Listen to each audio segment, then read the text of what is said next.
Ini muslifोरनि रावफोरनि माखासे दानि जों मावफुंना लानांगौआ नैबे मोननाय लोगो-लोगो दिनै बिथाङा फरायसालिफोर माखासे दायित्व मोनबाय अब्ला दिनै बिथाङाबो जोंनि बाथौनि अनगायै गुबुन न'खर बाजारनायखौ जों दोनथ'नानै जोङो मोनसे धर्मआव जोंनि बाथौ सिबिग्रा आबादखौ खालामनायनि गेजेरजों लाना जियानो जों बाथौ धर्मआव जे सिबिया मानो बिथांमोनखौ जों मोनसे जोङो मोनसे गोजोनाव सावरायनानै जों बाथौ धर्म आफादनिफ्राय मेक्सिमाम साथाम मेम्बार्सखौ लानानै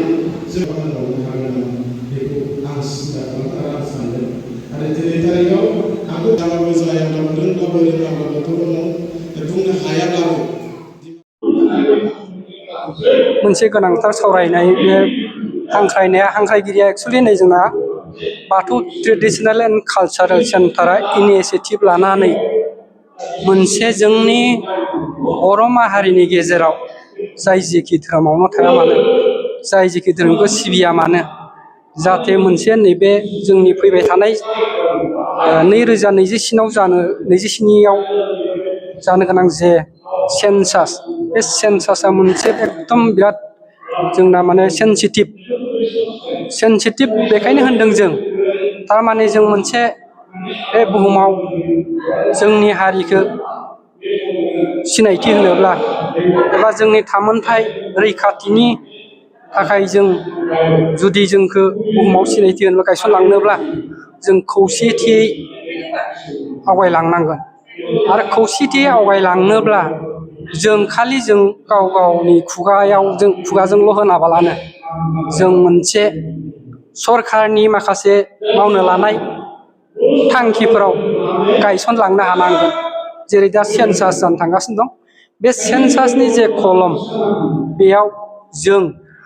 हारिनि सार्थआव जातिनि सार्थआव जाय जेखि धोरोमाव थाया मानो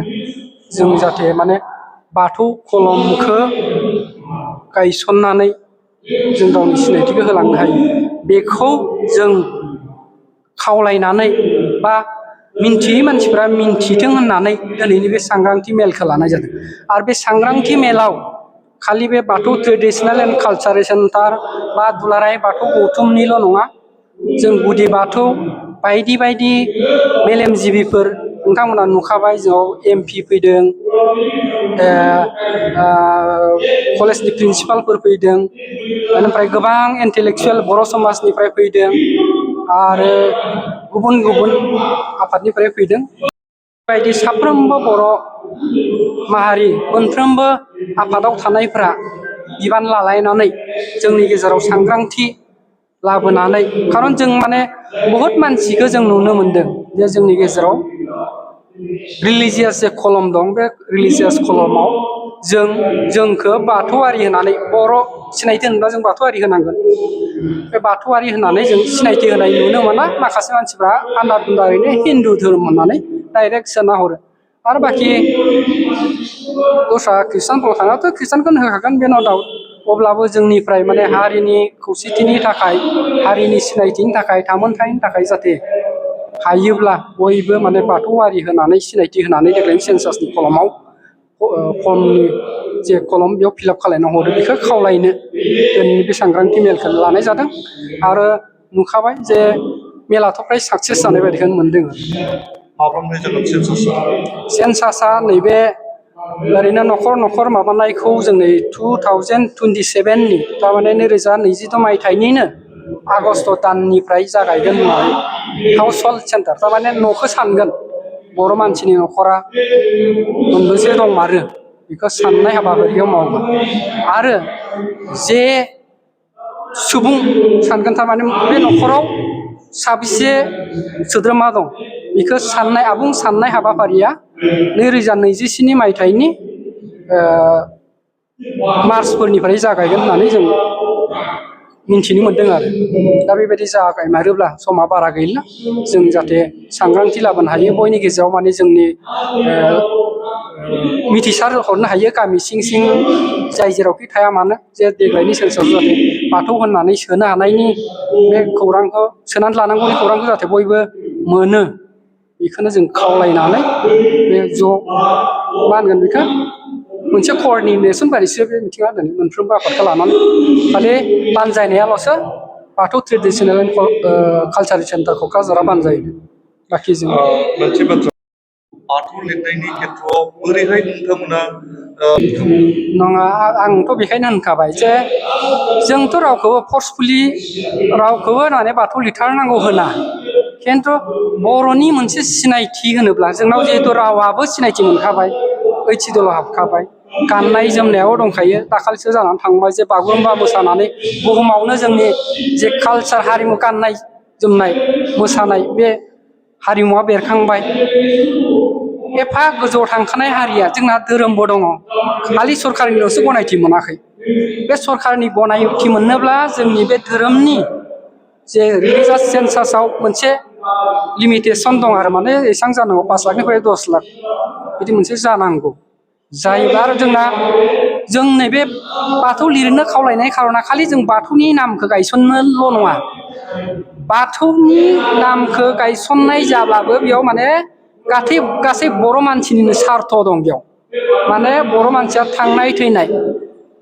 बाथौ धोरोम होनोब्लानो बर'खौ बुजायो बर' आरो बाथौ धोरोम माने मोनसे फैसा थाखानिनो इफाल हिफाल माने मा होनगोन बिदिखौ मोनसे थाखानि जेनेबा फारनैबो माखौ जेरै गारनो हाया बाथौ धोरोम आरो बर' बे मोननैया माने गारलायनो हायि मोनसे माबा बेखायनो जों सिनायथि होनोब्ला जिहेतु सरकारा जों मोनसे सिंनि सुलुंनिफ्राय मिथिनाय बायदिब्ला माने एसे मोनसे एमाउन्ट जोंनाव बे सुबुं सानखोआ थानांगोन जेराव 5 लाखनिफ्राय गोजौआव जानांगोन होननानै मिथियो बेखायनो जोंना माने धोरोमा जुदि सरकारनि गनायथि मोनोब्ला बे मोनसे हारिया एकदम फुरा पारमानेन्ट सिनायथि जाहैयो नालाय रावा जिहेतु दंखायो जोंनि कालचारा जिहेतु दंखायो बेखायनो बे धोरोमखौबो जों सरकारनि गनायथि मोननो थाखायसो बयखौबो खावलायनानै बेखायनो बर' माहारिनि सार्थनि थाखाय जों जायखि धोरोमाव थाया बिसोर गावबागाव धोरोमखौ फालिथों जोंहा बुंनांगौ गैया धोरोम फालिनायाव फालिथों खिन्थु हारिनि सार्थआव थामोनथायनि थाखाय सेन्सासखौ गिदिर देखायब्लासो माने सेन्सासाव जोंनि सुबुंनि आसल माबाखौ देखायब्लासो जों माने गनायथि मोनगोन नालाय बेखायनो जों खावलायदोंसो जों माने बर' हारि हिसाबै सिनायथि मोननोब्ला जों बे सुबुं सानखोनि मोनसे मिनिमाम एमाउन्ट दं जाय एमाउन्टआ जों फोथायथाव सुलुंनिफ्राय मोननाय बायदिब्ला 5 लाखनिफ्राय ओरै बारा जानांगौ आरो बेखायनो जोंनाथ' दा एथबां गैथ'वा मानसिया खिन्थु दं जोंना बहुत मानसिया माने गावनि बे धोरोमखौ लिरा मालायनि जेनेबा बहुत मानसिया जों ब्रह्म धोरोमाव सिबिनायफोरखौ होन बिथांमोना डाइरेक्ट बा जोंनि बाथौ धोरोमाव थानाय मानसिफ्राबो डाइरेक्ट हिन्दुआवसो लिरो हिन्दुआव लिरनाय लोगो लोगो खावनना बैयाव थाङो खिन्थु जों रायलायो बर' जानाय लोंनाय गाननाय जोमनाय गासिबो जोंना बर'जों धोरोमखौबो बर' फालिग्रा बाथौ फालिग्रा दं बिसोरबो हिन्दु लिरो बिदि मानसिखौसो जों खावलायगोन जे हायोब्ला एबार बाथौ धोरोमखौ लिर आरो ब्रह्मफोरखौबो जों बेखायनो खावलायगोन जे जातिनि सार्थआव नों बाथौ माबाखौ ब्रह्म धोरोमखौ फालियोब्लाबो सिबियोब्लाबो जातिनि सार्थआव जातिनि सिनायथिनि थाखाय थामोनथायनि थाखाय जाहाथे एबारनि सेन्सासाव बाथौ लिरो बेखौसो जों खावलायनो आरो बेखौनो सांग्रांथि होनो थाखाय नै दिनैनि मेल खालामनाय जादों जों थारमाने नै दा दहाय बुंलांखाबाय जोंना माने एबार एप लेभेलावबो बे सेन्सासा जागोन होननानै जों मिथिबाय एप माने सेल्फ इनुमारेट खालायनो हानाय मोनसे एप हयथ' सरकारा नागारगोन बेखौ जोंनि आसामाव फैथ'वाखै लन्च जाथ'वाखै होननानै अनलाइन सिस्टेम जागोन दा बे जायोब्ला जोंनि मानसिया बे अनलाइन सिस्टेमाव हयथ' साफ्रोमबो रोंगौथि गैया दा जोंबो मिथिजोबा बे एपआव मा थागोन बेखायनो नैबे लन्च जानायनि उनाव जों जेब्ला बुजिनो हायो जों निस्सय नाजागोन दुलाराय बाथौ गौथुमनिफ्राय जा बा गासै बेयाव दिनै फैनाय जाय आफाद बिथांमोनाबो खोथा होबाय जे गावसोरबो बे बाथौनि थाखाय खामानि मावगोन बेखायनो बे एपआव मा दं बोरै खालामनो नांगोन बेखौ जों डिटेल्स मोनोब्ला जों